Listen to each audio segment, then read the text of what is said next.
नागपूरच्या वर्धमान नगर भागातल्या या डाळ मिलचे मालक अशोक गोयल गेल्या काही दिवसांपासून अतिशय त्रस्त झाले। मुंबईहून पुरवठा झाल्यावर नागपूरला त्यांच्या डाळ मिलला तूर डाळ पोचल्यावर त्यांचं वजन कमी असल्याचं आढळून येत होतं। या प्रकरणाचा तपास केला असता मुंबईहून कंटेनर भरून निघाले की ट्रक चालक किंवा वाहतूकदार महामार्गावर असलेल्या धाब्यांमध्ये डाळीची विक्री करतात। स्वस्तात डाळ मिळाली की ढाबे मालक आपल्या कामासाठी डाळ वापरून उरलेली डाळ परत डाळ मिल मालकांना विकतात। कमतरता असल्यामुळे चोरीची डाळही सहज विकली जायची। हमारा करीब 70-80% कंटेनर वाले चोरी कर ही रहे हैं। ये ड्राइवर और क्लीनिंग दोनों चोरी करते हैं और बोलने जाओ तो ये एकदम झगड़े पे उतारू हो जाते हैं, मारपीट पे आ जाते हैं। ये आप देखिए साहब, इन्हीं के माल में क्यों चोरी होना चाहिए, कंटेनर में क्यों चोरी होना चाहिए। नागपुरात 20 कंटेनर भरून रोज डाळीची आवक होते। डाळ चोरीचा हा अनुभव सर्वच व्यापाऱ्यांना आलाय।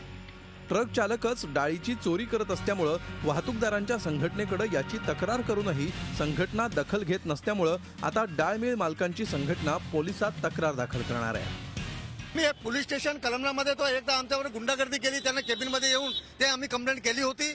आता पुन्हा हे चोरीची कंप्लेंट आणि हे प्रकारची गँगला पकडून ते त्यांना शिक्षा व्हायला पाहिजे म्हणून आम्ही पोलीस स्टेशनमध्ये आणि सीपीला एक डेप्युटेशन देणार आहे आणि ग्रामीण एसपीला मिळून एक विनंती करणार आहे की हे नागपूरपर्यंत अकोल्यापर्यंत तिथे ढाबे आहे, तिथे तुम्ही रेड मारा आणि तिथे त्याच्याकडे माल आहे तर पूर्ण रॅकेट तुमच्याकडे पर्दाफाश होणार आहे। तूर डाळीच्या किमती गगनाला भिडल्यामुळे त्यांची चोरी होतीये।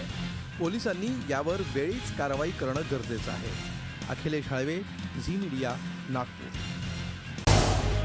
झी 24 तास रहा एक पाऊल पुढे।